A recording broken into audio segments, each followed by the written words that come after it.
दोस्तों आज यहाँ पर हम चर्चा करने वाले हैं बॉलीवुड की 3 महाखलनायिकाएं, यानी कि जो हीरोइनें थी और खलनायकी किया करती थी, जिनका कैरियर किस तरह से ऊपर उठा, किस तरह से उनका अंत हुआ। और दोस्तों यहाँ पर बता देना चाहता हूँ, रामायण सीरियल में जिन खलनायिका ने मंथरा का रोल निभाया था, उनकी मौत दर्दनाक हुई थी। 3 दिन तक उनकी लाश उनके बंगले में पड़ी हुई थी और गलती रही, सड़ती रही।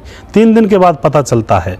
तो आखिर क्या हुआ था, यहाँ पर एक एक करके जानेंगे। 3 ऐसी महान खलनायिकाओं के बारे में जो बॉलीवुड के अंदर थी, जिन्होंने बेहतरीन काम किया था और लोग जिनको देख करके उनसे घृणा भी करने लगते थे, क्योंकि उनकी अदाकारी इतनी बेहतरीन होती थी।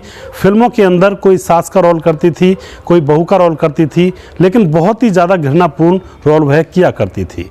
तो जानते हैं यहाँ पर इन सभी के बारे में।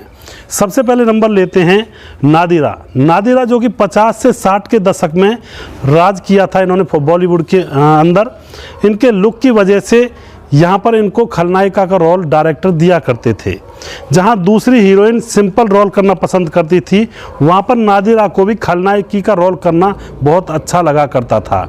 अपने आप को खलनायकी के रोल में ढालना भी चाहती थी बचपन से ही, और यही उन्होंने अंत तक किया। दोस्तों यहाँ पर नादिरा उस दौर में रॉयल्स रॉयस से चलने वाली अकेली नायिका थी। रॉयल्स रॉयल्स की आज भी बहुत ज़्यादा पहचान है, और उस समय में ये अकेली उससे चला करती थी। नादिरा ने आन, श्री 420, पाकीजा से लेकर जूली जैसी फिल्मों में काम किया था और अपने अभिनय से लोगों को मोहित किया था। इतनी सफल अभिनेत्री का जीवन और मौत दोनों ही दर्दनाक तरीके से गुजरते हैं, यानी कि जीवन में भी दर्द था और मौत भी दर्दनाक तरीके से हुई थी। शादी के 1 हफ्ते बाद ही उनके पति ने नादिरा को छोड़ दिया था। इसका दर्द वो जीवन भर झेलती रही थी। दोस्तों जीवन के अंदर जीवन साथी जब मिल जाया करता है, अगर वह अच्छे से मिलता है और जीवन भर साथ देने का वादा करता है और अच्छे से अपनी जो उनका कर्तव्य होता है उसको निभाता है, तो जीवन कटना आसान हो जाता है।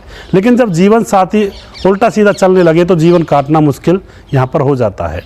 इसके बाद भी नादिरा को उन्होंने हिम्मत नहीं हारी थी। और फिर क्या होता है, जब उसके जीवन साथी ने उसको छोड़ दिया होता है तो वह शराब पीने लगती हैं। हद से ज़्यादा शराब पीने की वजह से उनका लीवर खराब हो जाता है, और दोस्तों अंत में क्या होता है, उनको ट्यूबरकुलर मेनिंजाइटिस जैसी गंभीर बीमारी ने उनको घेर लिया था, और इसके साथ अंत में उनके पूरे शरीर को लकवा भी मार गया था।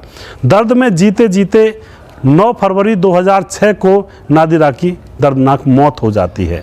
यानी कि एक अभिनेत्री जो जीवन भर लोगों का मनोरंजन करती रही, अपने अभिनय से लोगों का मनोरंजन अच्छी तरह से किया, उसका जो जीवन था वह भी बड़ा दर्दनाक था और मौत भी उसकी दर्दनाक ही हुई।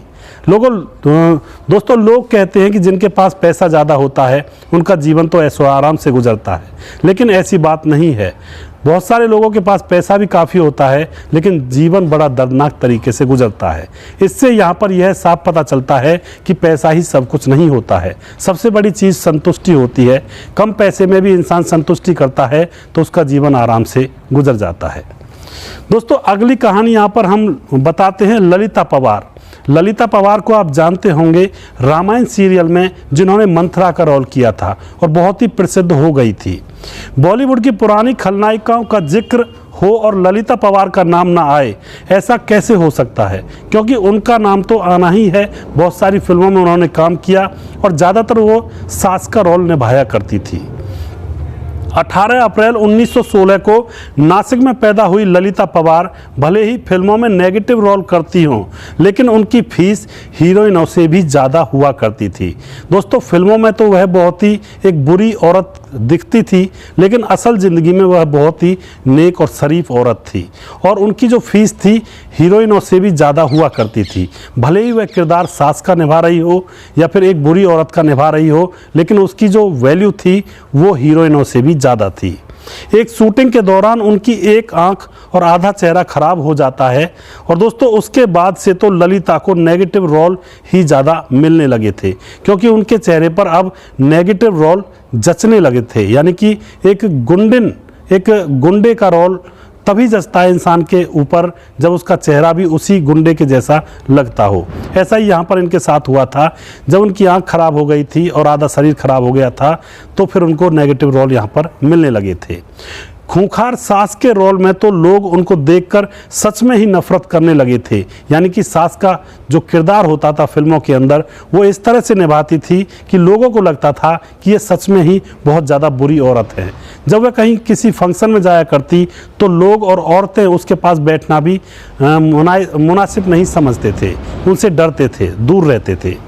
रामायण में मंथरा का रोल करने के बाद तो लोगों ने सीधी सादी ललिता को सचमुच में ही खलनायिका का एक रूप मान लिया था। यानी कि यह खलनायिका है, यह अपने जीवन में भी इतनी ही बुरी होगी जिस तरह से उसने राम को वनवास भिजवाया था रामायण सीरियल के अंदर।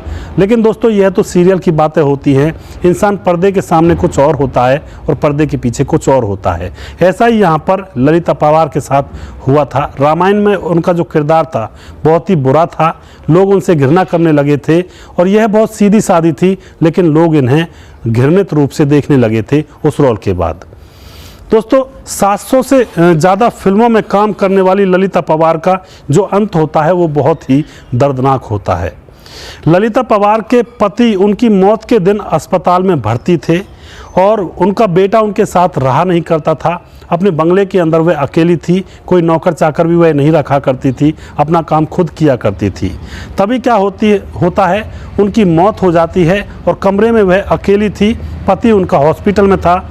मौत होने के बाद वह अपने बंगलों में पड़ी रहती है।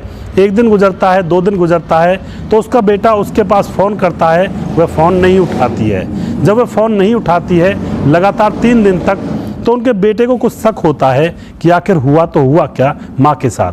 वह उनके बंगलों पर आता है और फिर दरवाजे को खटखटाता है, लेकिन दरवाज़ा अंदर से बंद था। दरवाज़ा कोई नहीं खोलता है, क्योंकि ललिता पवार जिंदा हो तो दरवाज़ा खोले ना।